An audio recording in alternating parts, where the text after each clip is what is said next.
स्वागत है आपका 99 न्यूज के इस बुलेटिन में और इस वक्त आपके साथ मैं हूं दीपाली श्री। सीधे बढ़ते हैं खबरों की ओर। केंद्रीय गृह मंत्री अमित शाह को एक बार फिर एम्स में भर्ती कराया गया है। उन्हें दोबारा किस लिए भर्ती कराया गया है, इसकी कोई जानकारी नहीं मिल पाई है।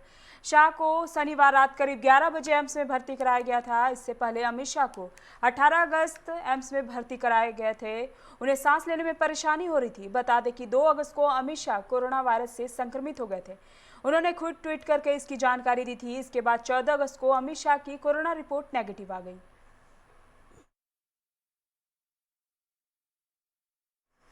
दुनिया में सबसे ज्यादा तेजी से कोरोना संक्रमण भारत में ही फैल रहे हैं। देश में पिछले 24 घंटे में 94,372 नए मामले सामने आए हैं। इससे पहले 11 सितंबर को रिकॉर्ड 97,570 संक्रमण के मामले दर्ज हुए थे। वहीं 24 घंटे में 1,114 लोगों की जान चली गई है। देश में 2 सितंबर से लगातार हर दिन 1,000 से ज्यादा लोगों की मौत हो रही है। अच्छी खबर यह है कि 24 घंटे में 78,399 मरीज ठीक भी हुए हैं। देश में अब कुछ कोरोना संक्रमितों की संख्या 47,54,000 हो गई है। इनमें से 78,586 लोगों की मौत हो चुकी है। एक्टिव केस की संख्या 9,73,000 हो गई है और 37 लाख लोग ठीक भी हो चुके हैं। संक्रमण के सक्रिय मामलों की संख्या तुलना में स्वस्थ हुए लोगों की संख्या करीब 4 गुना अधिक है।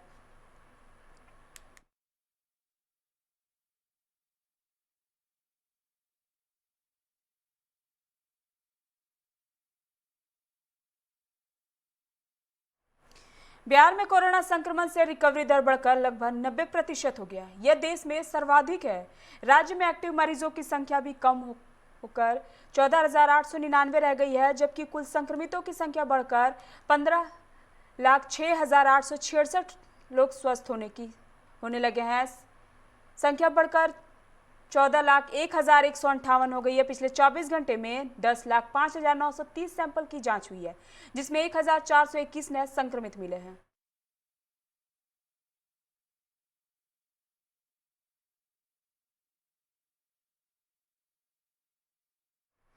झारखंड में कोरोना वायरस के मामले कम होने का नाम नहीं ले रही। पिछले 24 घंटे में झारखंड में संक्रमण के 1,420 नए मामले सामने आए। इसके साथ ही राज्य में कोरोना संक्रमितों की संख्या 60,460 हो गई है, जबकि संक्रमण से पिछले 24 घंटे में 6 लोगों की मौत हो गई है। इसके साथ ही राज्य में कोरोना से मरने वालों की संख्या 582 हो गई है। अब तक 45,074 लोग संक्रमण को मात देकर अपने घर लौट चुके हैं, जबकि राज्य में सक्रिय केस की संख्या 14,844 रह गई है। जो मरीज कोरोना से ठीक हो गए थे वे दोबारा संक्रमण का शिकार हो रहे हैं। यह एक गंभीर समस्या सामने आ रही है। राष्ट्रीय प्रशिक्षण एजेंसी की ओर से आज नीट 2020 का आयोजन किया जा रहा है। एग्जाम शुरू होने से पहले छात्राओं को स्लॉट वाइज सेंटर में 12 बजे दोपहर से एंट्री देनी शुरू कर दी जाएगी। एक स्लॉट 40 मिनट तक का था, जिसमें 80 परीक्षार्थियों को एंट्री दी गई है। कांके रोड स्थित कैम्ब्रियम पब्लिक स्कूल के बाहर छात्राओं के सोशल डिस्टेंसिंग के तहत अंदर एंट्री दी गई है। इस दौरान कई छात्राओं के कान की बालियां भी खुलवा ली गई है, तब जाकर उन्हें अंदर प्रवेश दिया गया।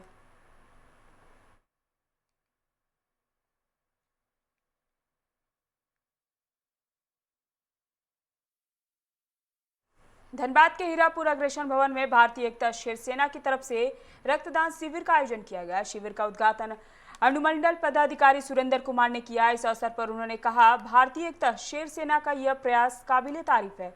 जरूरतमंदों को इससे काफी फायदा पहुंचेगा। संगठन के पदाधिकारियों से उन्होंने एक आग्रह किया कि जब भी ऐसा शिविर लगाए तो निश्चित तौर पर अपने पास डेटा भी जरूर रखें। साथ ही लोगों से प्लाज्मा डोनेट के लिए भी आगे आने की अपील की गई। इस आयोजन में पीएमसीएच ब्लड बैंक, बंगाली कल्याण समिति, सर्वधर्म सामूहिक विवाह समिति और हीरापुर चैम्बर भी की अहम भूमिका रही।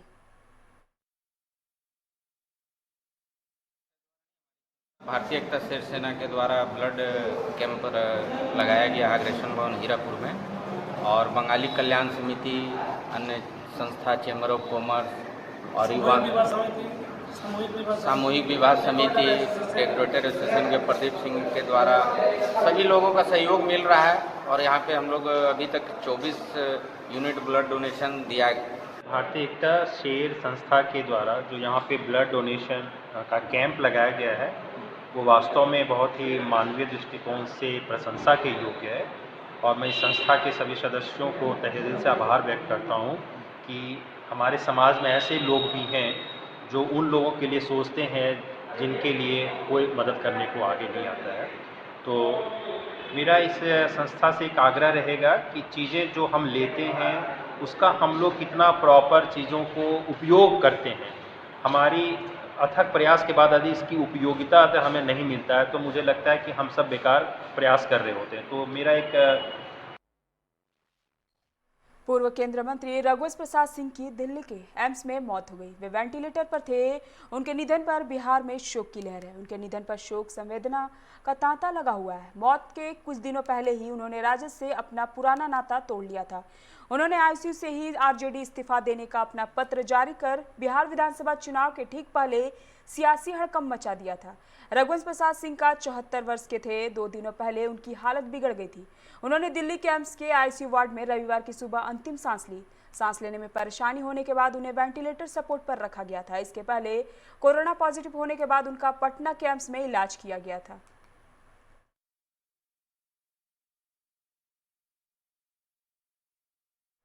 गढ़वा के रमना थाना क्षेत्र के सुखड़ा पुल के पास भोगाटी मोड़ पर तेज रफ्तार अनियंत्रित ट्रक की चपेट में आने से 10 साल की बच्ची की मौत हो गई। घटना के दौरान बच्ची का पिता उसे लेकर अपने घर जा रहा था। इसी दौरान ट्रक ने उसके साइकिल को टक्कर मार दी, जिसके बाद बच्ची सड़क पर जा गिरी और फिर से ट्रक उसके ऊपर कुचलकर घटनास्थल पर उसकी मौत हो गई। हादसे में बच्ची की पिता भी घायल हुए हैं, जिन्हें इलाज के लिए गढ़वा सदर अस्पताल ले जाया गया है। झारखंड के 12 जिलों से मुख्यमंत्री आवास और राजभवन का घेराव करने रांची पहुंचे करीब 2300 सहायक पुलिसकर्मियों पर पुलिस ने लाठीचार्ज कर दिया। इसमें 2 महिला होमगार्ड बेहोश हो गई। 3 साल के लिए अनुबंध पर बहाल हजारों सहायक पुलिसकर्मी स्थायी नौकरी की मांग को लेकर सीएम आवास का घेराव करने रांची पहुंचे थे। इस दौरान राजभवन के समीप कुछ महिला सहायक पुलिसकर्मियों पर सुरक्षा में तैनात आईआरबी के जवानों ने लाठीचार्ज कर दिया। इस वजह से 2 महिला पुलिसकर्मी बेहोश हो गए। सहायक पुलिसकर्मियों को सुबह से ही मोहराबादी मैदान में ही एक तरह से नजरबंद रखा गया है।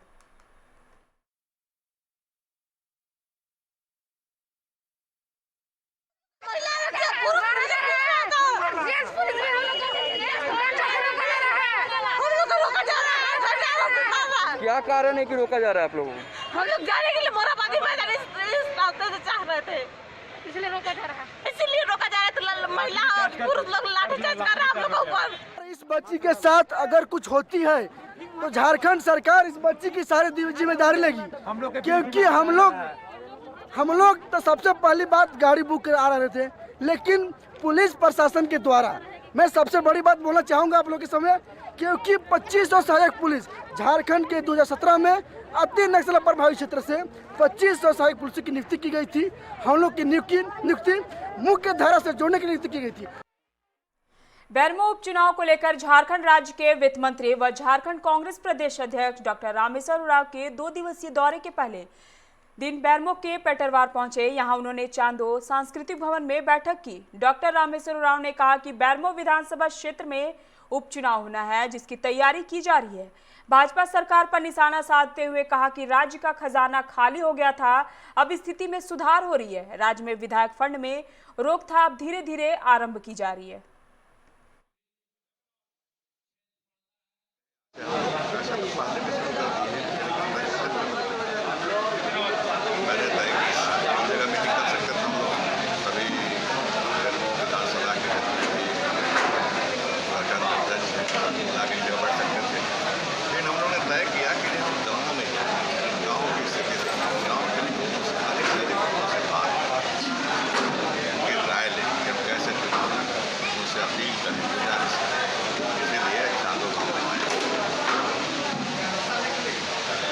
कोरोना काल में तमाम विधायक फंड पर रोक लगा दिया गया वित्त मंत्री जी। अब शुरू हो गया है। 25% हम लोग दिए हैं, मतलब 1 से 1.25 करोड़ के बराबर विधायक अपना काम शुरू।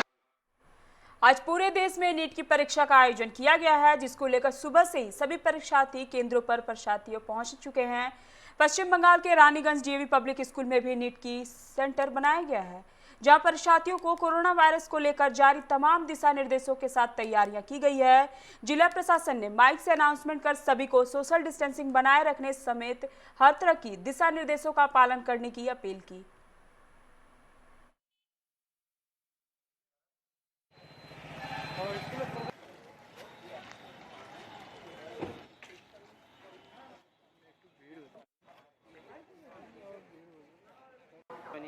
যদি একটু জানান। এই বিষয় নিয়ে পড়তে গেলে আমাকে ফিজিক্স কেমিস্ট্রি বায়োলজি তিনটে সাবজেক্টের উপর পিওর সায়েন্সের উপর জোর দিতে হবে এবং এটা 3 ঘন্টা ডিউরেশনের পরীক্ষা এবং ন্যাশনাল এলিজিবিলিটি টেস্ট অ্যান্সার এটার মাধ্যমে সমস্ত কিছু এখন ঢুকিয়ে দিয়েছে এমবিবিএস বিডিএস বিএইচএমএস এম সিগমার। আচ্ছা টোটাল কত মার্কসের ইয়ে আছে? 720 मार्क्स। रानीगंज के आलोक बोस को तृणमूल कांग्रेस का जिला महासचिव बनाया गया है, जिससे उनके समर्थकों में खुशी की लहर है। वार्ड 89 के टीएमसी अध्यक्ष इंतका खाम और वार्ड 35 के अध्यक्ष नजीबुल खान ने आलोक बोस को गुलदस्ता भेंट कर जिला महासचिव बनने पर बधाई दी। आलोक बोस ने कहा कि पार्टी ने उन पर जो भरोसा जताया है उस पर वह खरा उतरने की पूरी कोशिश करेंगे।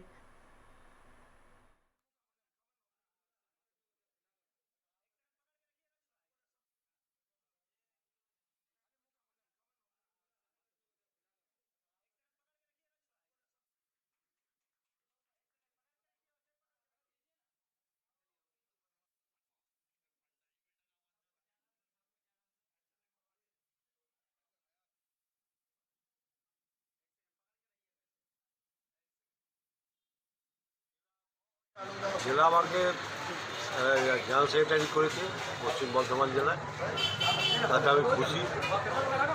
আর দল যে যা নির্দেশ দেবে, দল যা বুঝেছে, দল সেটা করছে, দলের উদ্যোগে আমরা কেউ নই।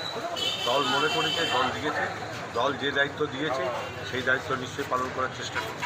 আমি আমার যতটা রাজনৈতিক জীবনে যে অভিজ্ঞতা অর্জন করেছি সেটা ভালো লোকের কিছু মতামত নিয়ে নিয়ে এসছে। उपायुक्त छवि रंजन जिले के विभिन्न प्रखंडों का औचक दौरा कर रहे हैं। इसी क्रम में आज आधी रात को उपायुक्त सिल्ली प्रखंड पहुंचे। इस दौरान उपायुक्त ने सिल्ली सीएचसी का औचक निरीक्षण किया। इस दौरान उन्होंने पूरे सीएचसी परिसर का मुआयना करते हुए नर्स और डॉक्टर की उपस्थिति की जांच की। सीएचसी में डॉक्टर विवेक मौजूद थे।